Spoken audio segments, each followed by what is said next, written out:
Hello and welcome to Longshot Larry's Sports Astrology. We're continuing our series of videos on the John Frawley method today, and we're going to be looking at the movement of the moon. So in the first couple of videos we've looked at where the lords of the ascendant, descendant, MC, IC are placed, what that indicates. We've also looked at the part of fortune and aspects to that.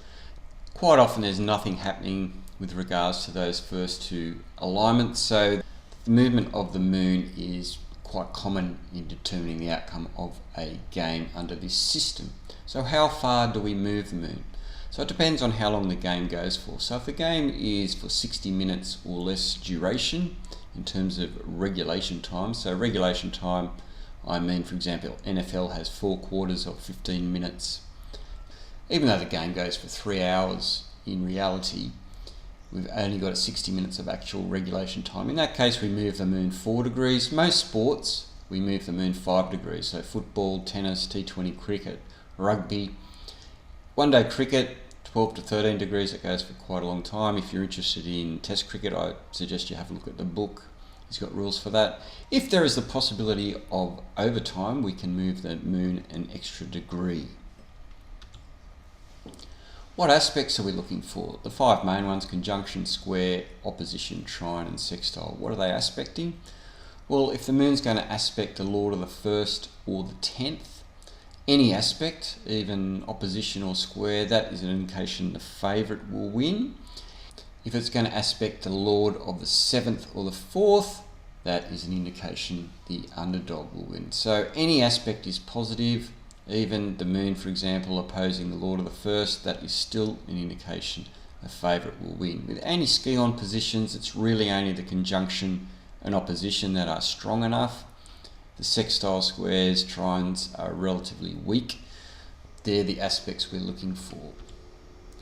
If the moon's going to aspect the part of fortune or the anti-scion of the part of fortune, it's slightly different. Conjunction, trine and sextile represents the favourite winning. A square or opposition to the part of fortune and anti-scion represents the underdog. When the moon does make an aspect to the part of fortune, you stop there. That's the final aspect of the moon. We don't move it past that, and that is the final indicator. It's also important to note that you can't move the moon into a new sign. So it's in the last few degrees of a sign. That's all you have to work with. You can't move the moon into the next sign. There are a few exceptions. I've mentioned that an aspect to the part of fortune or the anti-scion of the part of fortune is the final aspect. Also, if it conjoins one of the rulers, bodily means the actual planetary placement there, not the anti-scion, that is also the final aspect. You don't move the moon past that position. So let's have a look at a few examples. First game, Wolfsburg versus Real Madrid, a Champions League game from 2016. Real Madrid, the powerhouse that they are, red hot favourites against Wolfsburg.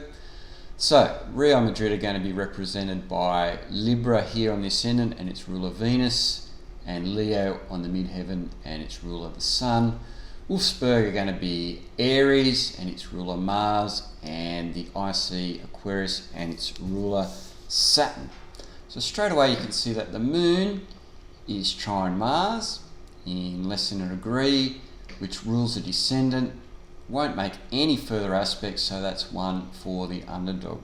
Important in this game is that the Sun is also going to form an exact square to Pluto during the game. So that's a very powerful indication that there is a possibility of an upset, and Wolfsburg actually did end up winning this game in a pretty major boil-over.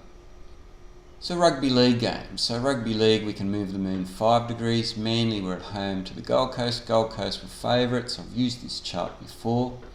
So in this case here, we've got the moon is at 22 degrees Gemini. It's going to conjoin Mars in about 4 degrees. Mars doesn't rule anything here, but we'll try and Jupiter in just under 4 degrees. Now Jupiter rules the descendant here, or the underdog's Manly. However, just after that you can see that the moon will go and trine the part of fortune, still within that 5 degree band, but it's just after Jupiter. So this would indicate that the Gold Coast would win. It didn't turn out that way. Manly actually thumped the Gold Coast this day, and from previous videos you will know that Mars is exactly trine Jupiter at the start of this game. Exact aspect's one of the things I look for, and Manly lined up very well with that and they got the win. Next one is an AFL game. Once again we can move the moon 5 degrees. Melbourne red hot favourites against Hawthorn in this game. I've used this before. The underdogs Hawthorn are represented by Leo and the Sun. The moon is going to go and square the Sun less than a degree, so that's one indication for the underdog. Now of note here is that the moon will also square Pluto. That usually goes towards the underdog as well, but it's triggering the Sun opposite Pluto. And in this game it ended up being a draw, which is very, very rare, and Hawthorn did much, much better than expected. Not quite the upset, would have been the upset of the year, that one, but that's how the moon was functioning in that game. Another AFL game. Fremantle were at home to Richmond. Richmond were favoured, so Richmond are represented by the Ascendant and Saturn, the MC and Mercury. Now Fremantle, because we have Cancer on the descendant, we look to which sign the moon is in. It's in Taurus, and we use the ruler of Taurus, which is Venus. So they're going to be Venus and also Jupiter.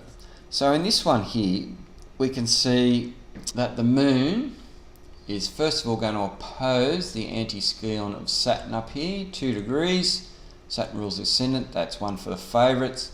Then it's going to conjoin the anti-scion of the Sun. Sun doesn't rule anything in this system.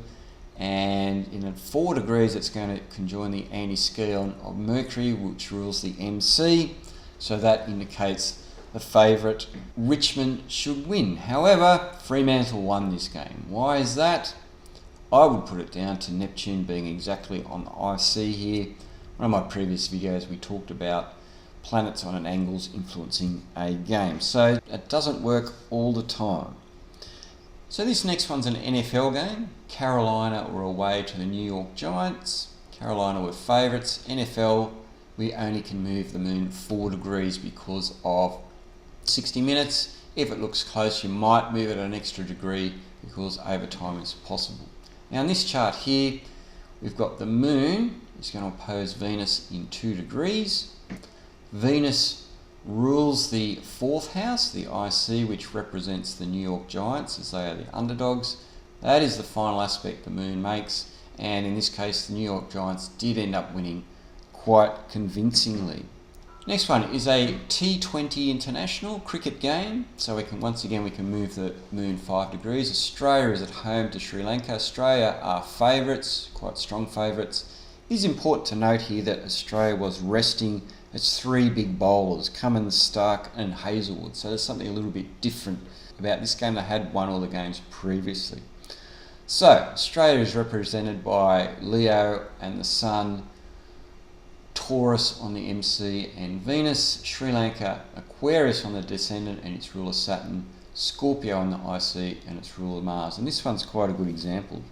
So first of all, we can move the moon to about 21 degrees. First aspect the moon is going to make is its trine Saturn in 2 degrees, ruler of the 7th house representing Sri Lanka, so that's a point for them.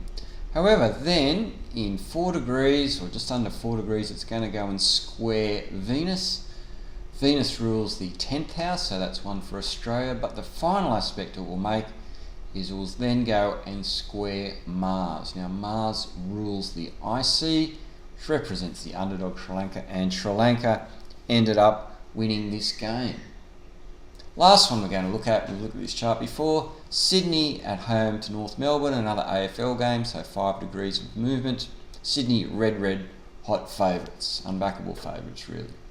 So they're represented by Leo and the Sun, Gemini and Mercury, North Melbourne represented by Aquarius and its ruler Saturn, and Sagittarius on the 4th house and its ruler Jupiter. So in this one here, first aspect the moon's going to make is a square to the Sun. It will actually be exact during the game. The Sun rules the ascendant, so that's one for the favourites Sydney. Then the final aspect is moon will trine Jupiter in 5 degrees.